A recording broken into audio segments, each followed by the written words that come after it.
Congo, ekolo na biso tobongisa yango.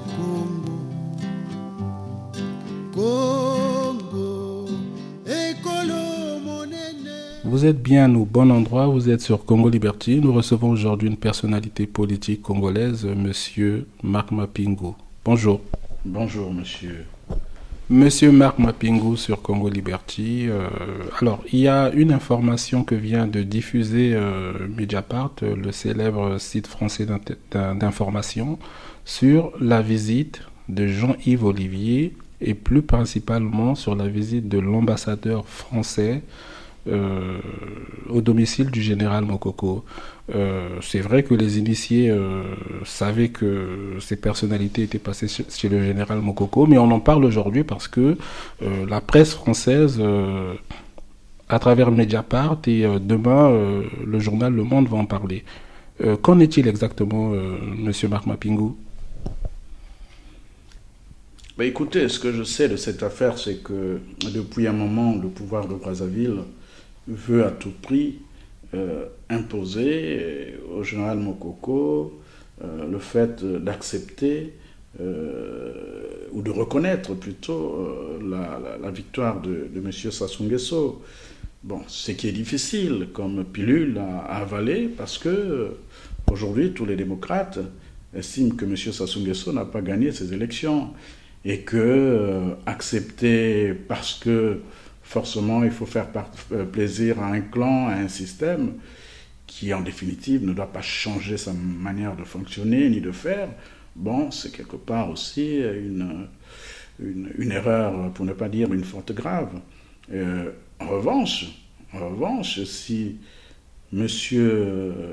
Jean-Yves Olivier ou l'ambassadeur était parti, si vous voulez, pour voir comment faire que de part et d'autre, c'est-à-dire que les Congolais se retrouvent, mettent tout sur table en reconnaissant qu'il faut, au stade où est arrivé le Congo, il est important que les gens s'asseyent, mais un dialogue inclusif, c'est-à-dire où on appelle tout le monde, toutes les forces vives du pays, tout en sachant réellement, en faisant le bilan quand même de ce qui s'est passé depuis, de mon point de vue, depuis les élections.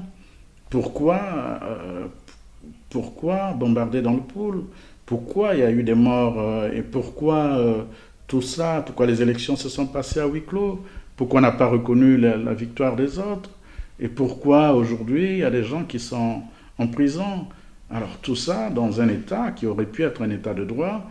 Bon, je pense aussi que les gens ont quelques interrogations. Qu'est-ce qui se passe? Alors, monsieur Marc Mapingu, je vais donc revenir sur ma question. Elle va porter principalement sur l'ambassadeur de France, monsieur Vidon, qui d'ailleurs a fait ses adieux au Congo. Il serait parti voir le général pour lui demander de capituler, de reconnaître la victoire de Sassou. Je sais que vous avez le général Mokoko tous les jours au téléphone. Est-ce que le général vous a confirmé que l'ambassadeur de France lui a demandé de capituler? Bon, le mot n'est peut-être pas capitulé, mais on voit bien la démarche qui était celle de l'ambassadeur de France, une démarche qui était déjà précédée par celle de M.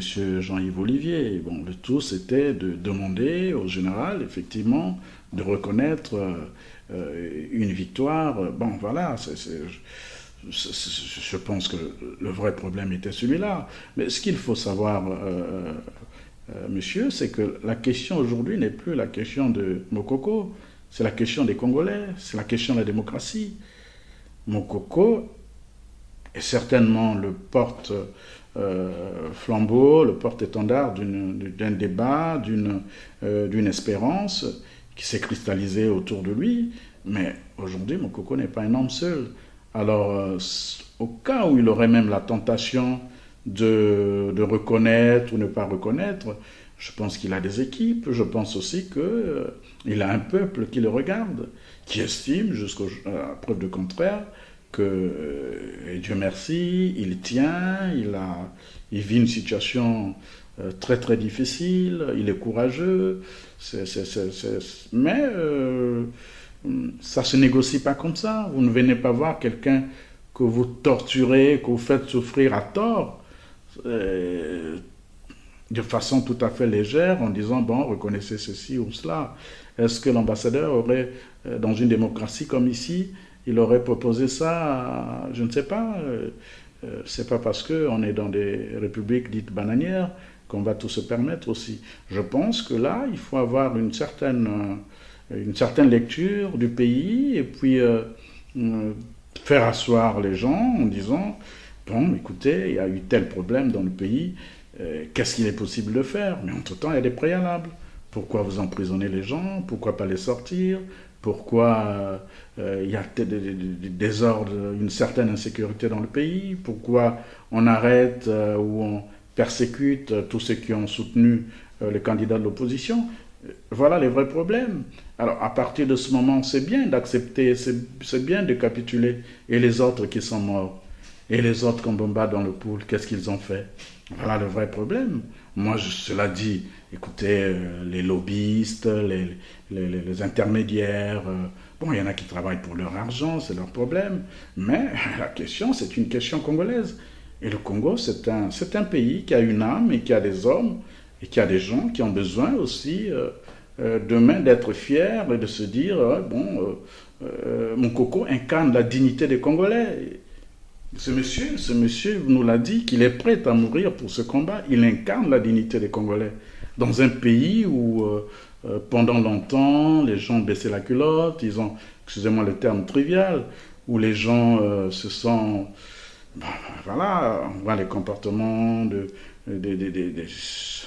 on est dans c'est un folklore formidable, où on voit des gens qui hier étaient très, et puis pour un rien, où ils changent de position, ils changent des idées, ils acceptent des rôles, et puis ils se complaisent dans ce rôle-là. C'est terrible, mais Moukoko, il incarne la dignité des Congolais, et le jour où, effectivement, il va, comme on dit, capituler, bon, il prendra le risque aussi d'avoir tout un peuple qui va le regarder et lui dire, écoute, nous croyons réellement que tu étais un homme fort, capable de résister jusqu'au bout, parce que notre pays a besoin des grands hommes, et là on a trouvé un grand homme.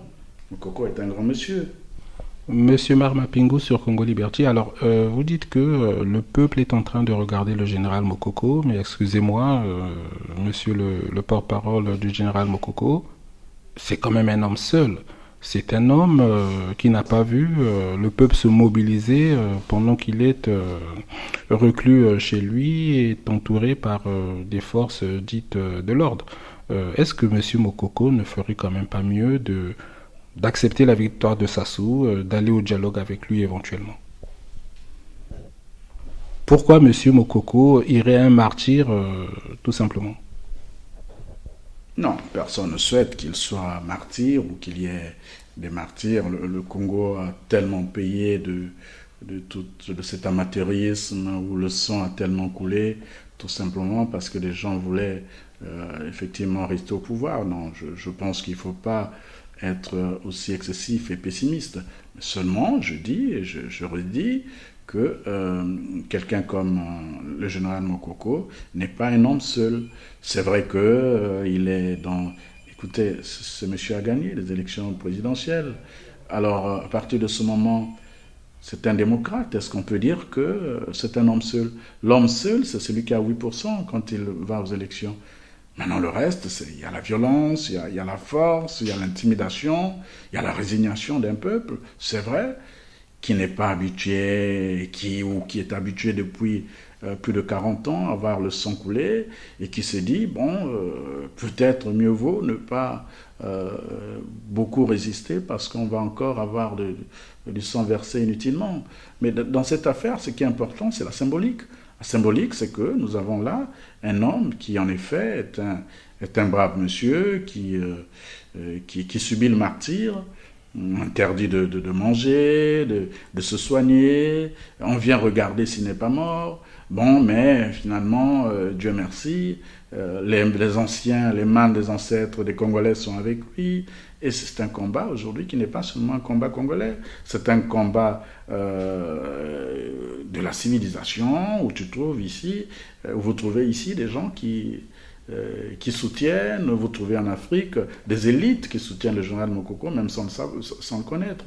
Je pense que au-delà du combat congolais, congolo-congolais, il y a là une icône on dirait un leader qui est né, un leader africain, et il est soutenu par tout le monde. Alors, est-ce qu'il est seul? Je ne pense pas qu'il soit seul.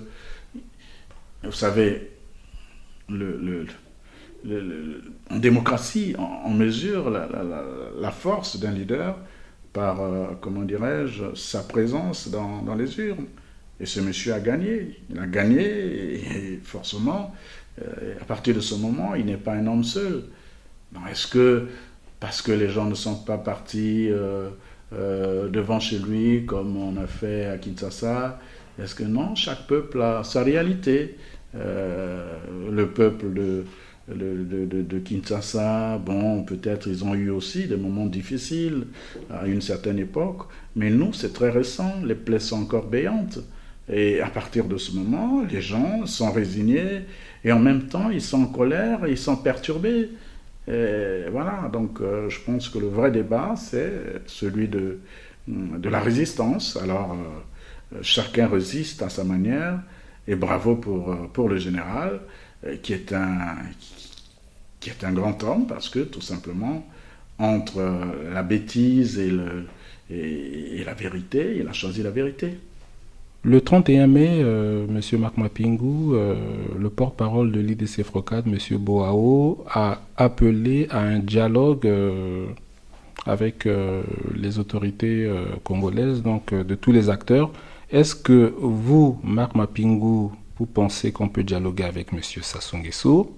Si oui, est-ce qu'on doit refaire un CBT ou est-ce que ça pourrait se passer ailleurs, par exemple? Très grande question. Écoutez, déjà, j'en profite pour saluer mon frère et ami Charles Zakari Boao, qui fait un travail magnifique, qui est un intellectuel sérieux et qui a des idées très pertinentes pour le pays et qui, dans cette phase, en bon résistant, continue à se battre avec toutes les difficultés que nous connaissons sur le terrain. Il n'est pas le seul. Il y a aussi des gens comme Manzimba, notre frère Mario Manzimba. Il y a bien d'autres, sans oublier ceux qui sont en prison ou le reste. Mais tout au moins, pour ceux qui sont dehors, je crois que c'est important de les saluer. Cela dit, puisque vous parlez de Boao, oui, je pense que personne aujourd'hui ne refuse un dialogue. Il faut un dialogue inclusif. Maintenant, le tout, c'est que vous savez, on a déjà eu des dialogues dans le pays, et souvent avec des labels ou des noms que nous connaissons, dialogue sans je ne sais pas quoi, etc. Et puis, bon, malheureusement, ces dialogues-là ont souvent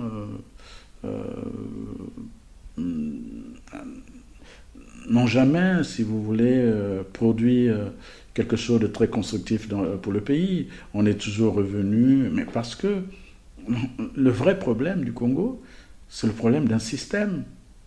Alors sinon, ça sera tout du replâtrage, on vient, mais tant que les Congolais qui doivent dialoguer n'ont pas compris la véritable dimension de la démocratie, c'est-à-dire on ne va pas dialoguer juste parce qu'on veut se partager des postes, on va dialoguer parce qu'on estime que le pays est en danger, le pays est dans une grande crise et qu'il faudrait que nous changions nos mentalités pour gérer réellement ce pays-là. Donc la grande question, elle est là. Maintenant, oui, il ne faut jamais refuser le dialogue, certes, mais il faut savoir de quoi les gens vont parler au cours de ce dialogue-là. D'une part, et puis il faut que ça soit un dialogue inclusif.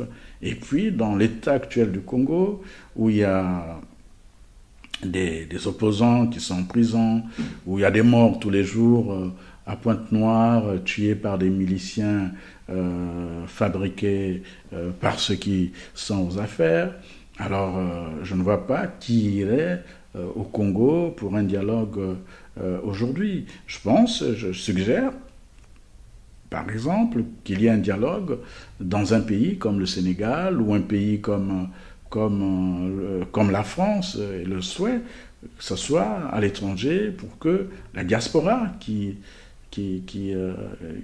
a beaucoup misé sur le changement démocratique puisse y participer. Et parce que la question du Congo, du changement au Congo, intéresse tout le monde et ceux qui sont à l'extérieur, et Dieu seul sait que nous avons aujourd'hui des milliers de Congolais qui sont à l'extérieur du fait des guerres successives, 97, 98. Et voilà, donc moi je pense que c'est important effectivement de dialoguer. De toutes les façons, on finit toujours par dialoguer. Mais le tout, c'est quel contenu nous mettons à ce dialogue-là. Est-ce que le dialogue, c'est juste se retrouver, dire on s'est battu, bon, chacun prend une coupe de champagne au nom de je ne sais pas quoi, des amitiés retrouvées? Non, je pense que le problème du Congo, il est plus profond. Il faut s'asseoir, il faut des états généraux, comme disait le général Mokoko, et puis voir réellement qu'est-ce que nous allons faire. Parce que là, on est dans une situation non seulement de crise aiguë, mais une situation sans issue. Alors qu'est-ce que nous allons faire de ce pays? Dialoguer, ça veut dire quoi? Pour moi, dialoguer, c'est rassembler tous les enfants de ce pays, de préférence à l'extérieur, parce que le Congo n'est plus un pays fréquentable aujourd'hui en matière de sécurité. Et voilà, donc à partir de ce moment, même symboliquement, il faudrait que cette diaspora qui a beaucoup œuvré pour le changement et qui est déçue quelque part parce que, bon, malheureusement, leur victoire a été volée. Je dis bien la victoire des Congolais, puisque, bon, ça s'est passé tel que nous savons. Il faudrait que tout le monde se retrouve autour de la table, ceux qui sont aux affaires comme ceux qui sont dans l'opposition, et cette diaspora qui a du recul, parce que elle n'est pas, voyez-vous, elle n'est pas vassalisée, cette diaspora. Elle a du recul, elle est à l'étranger, elle peut juger aussi d'une certaine manière. Alors, à partir de ce moment, je suis convaincu qu'il faut un dialogue, mais un dialogue inclusif. S'il n'est pas inclusif, s'il n'y a pas ces conditions, bon, écoutez, inutile d'aller vers des dialogues qui n'ont ni queue ni tête. Ça sera juste le côté politicien de ceux qui sont aux affaires, c'est-à-dire venir là pour légitimer leur affaire et montrer qu'il y a eu un dialogue. Et ça ressemblera au dialogue de Sibiti, ça ressemblera à d'autres dialogues. Après non, je crois que le débat de fond, c'est celui-là. Il faut réellement que des Congolais se mettent à table et qu'il y ait une forme d'échange mais réel sur le pays avec des symboles forts. Donc pour moi, c'est ça le dialogue. C'est comme ça que je conçois le dialogue. À l'étranger, mais pas au Congo, et un dialogue inclusif avec des préalables. Ces préalables sont simples. Ceux qui sont en prison doivent sortir. Il faut qu'on respecte la liberté des uns et des autres. Ceux qui sont dans des situations comme le général Mokoko ou bien Okombi Salissa puissent effectivement retrouver leur liberté et qu'ils puissent, en tant que citoyens, en tant que démocrates, agir, et parce que ce sont des hommes de paix, ce ne sont pas des voyous, ce ne sont pas des bandits. Alors ce sont des gens qui sont injustement punis, et alors que, bon, ce sont des gens qui ont gagné quand même une victoire que nous avons tous saluée. Samedi 28 mai a eu lieu la rencontre des amis du général Mokoko. On ne vous a pas vu. Est-ce que clairement vous pouvez nous dire si vous avez un problème avec les amis du général Mokoko qui se sont retrouvés à Paris? Mais non, je n'ai pas de problème particulier avec les uns et les autres. Moi, je suis un homme libre, d'une part, et puis le combat que nous menons tous est le combat du Congo. Et nous sommes derrière quelqu'un que nous considérons aujourd'hui comme le porte-étendard de cette bataille, notamment de ce combat, qui est le général Mokoko. Nous le soutenons tous. Bon, sur les procédures d'organisation, de structure et autres, je crois que chacun peut avoir une attitude, mais qui n'est pas forcément une attitude comment dirais-je, de scission, de rupture. Non, non. D'ailleurs, vous avez suivi comment les choses se sont passées. Et il y a bien eu des gens à l'intérieur qui se sont exprimés librement en condamnant ou en s'interrogeant sur certaines procédures, c'est tout. Cela dit, comme dit quelqu'un, tout ce qui converge monte. Si ce qui est important, c'est le combat du général, donc tout ce qui comment dirais-je, participe, disais-je, à l'élaboration de ce combat, à la reconquête ou à la conquête de la liberté au Congo, je pense que chacun de nous a le droit d'agir. C'est une question de...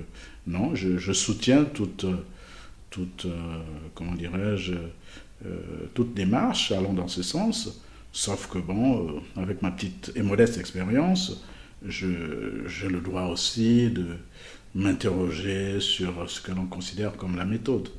Et à l'intérieur, ce jour-là, beaucoup ont effectivement parlé de méthode et beaucoup ont eu des préalables à poser. Cela dit, comme je confirmais tout à l'heure, dès lors que tout ça va dans le sens de l'unité nationale, de la construction du pays, de la liberté, de la démocratie, et autour de quelqu'un que nous avons choisi comme notre chef, notre patron, ben, chacun apportera ce qu'il peut. Alors, vous êtes bien sur Congo Liberty avec Marc Mapingu, porte-parole du général Mokoko. C'est pour ça qu'on lui pose la question de savoir pourquoi n'était-il pas à la réunion du samedi 28. Alors, on va quand même, pour terminer ce volet-là, essayer de comprendre. Vous êtes quand même porte-parole du général Mokoko. Vous aurez quand même pu, par votre présence, honorer cette rencontre-là. Ou est-ce que finalement vous pensez que si une organisation de ce type se fait, elle doit forcément passer par vous, que vous devriez être le responsable de cette structure? Ah non, c'est pas. Je pense que c'est pas ma façon de fonctionner. Je pense que quand le général Mokoko m'a nommé à ce titre, bon, de porte-parole, nous avons discuté. Bon, il avait estimé qu'il fallait bien sûr que je travaille avec tous les comités de soutien qui étaient à Paris et un peu dans le monde. Bon, j'ai eu effectivement à collaborer avec tout ce monde, mais je n'étais pas le gendarme qui était là pour savoir si telle ou telle démarche n'allait pas. Je tiens ici à saluer toutes ces structures qui ont participé à ce combat et qui l'ont vraiment très bien fait. Qu'il s'agisse du Mur et de bien d'autres, j'ai eu de façon permanente une conversation, j'en ai travaillé, j'ai eu des documents, et puis bon, moi aussi, quand j'avais une interview ou quoi que ce soit à faire passer, effectivement, j'ai discuté avec les autres. C'est ma façon de travailler, sans être forcément le gendarme qui veut imposer quoi que ce soit. J'ai une méthode, c'est celle comment dirais-je, du partage des idées, celle d'une collaboration tout à fait efficace, et les choses ont marché. Je pense que si le général a été élu dans le pays, c'est qu'il faut saluer tout ce monde qui a travaillé, et même des gens que vous n'avez jamais vus certainement dans des salles ou dans des marches publiques, mais qui ont fait leur travail. Je crois que c'est ça le plus important. Maintenant, nous sommes en politique, il y a des gens... Vous savez, il y a des gens qui veulent exister aussi. Moi, j'existe. Moi, j'ai un nom. J'ai été directeur de campagne de l'Issouba. J'ai soutenu la démocratie à ma manière. J'ai été à la conférence nationale. Je ne suis pas un inconnu, soit en Afrique, au Congo ou en Europe. Donc, je ne suis pas un inconnu. Mais je comprends que beaucoup, dans cette phase veuillent effectivement se faire leurs dents, qu'ils veuillent effectivement se positionner certainement pour demain et puis être des acteurs. Il faut les acclamer, les applaudir, mais aussi il faut savoir que il y a une méthode dans tout ce que nous faisons. C'est ce que d'ailleurs le ministre Koukebene a fait comprendre à certains la dernière fois. Monsieur Marc Mapingou, dites-nous clairement, quand vous parlez de méthode, il s'agit de quoi, s'il vous plaît? Mais écoutez, par exemple, ce qui s'est passé samedi, vous dites samedi, je crois, c'est que les organisateurs de cette... D'ailleurs, tous ne se sont pas retrouvés là, je regrette d'ailleurs. Ceux qui ont convoqué au départ ne se sont pas retrouvés, je ne sais pas pourquoi d'ailleurs. Et puis, ceux qui sont arrivés, notamment les organisateurs, ont amené des documents qui étaient déjà pratiquement scellés, fabriqués, et voilà, et à la grande surprise de ceux qui étaient invités, bon, les gens ont dit, écoutez, ça ne devait pas se passer comme ça. Au préalable, ou en amont, on aurait pu, par exemple, envoyer des documents pour que les uns et les autres soient concertés, qu'ils lisent, et qu'en arrivant dans la salle, on sache de quoi on parle. Déjà, l'ordre du jour était très confus. Est-ce qu'il s'agissait de faire fusionner des associations, ou il s'agissait juste de voir comment coordonner toutes ces associations? Bref, il y avait une espèce d'ambiguïté dans l'organisation et dans ce qui s'est passé. Bon, moi je regrette, je pense tout simplement que ceux qui ont organisé doivent comprendre aussi et tirer des leçons et revenir avec des documents plus clairs et plus pointilleux. Maintenant, si vous demandez mon point de vue, moi je vous dirais, écoutez, à Paris, les associations, il y en a tellement, il y a tellement des milliers. Ce qu'il faut aujourd'hui, c'est l'action et comment travailler.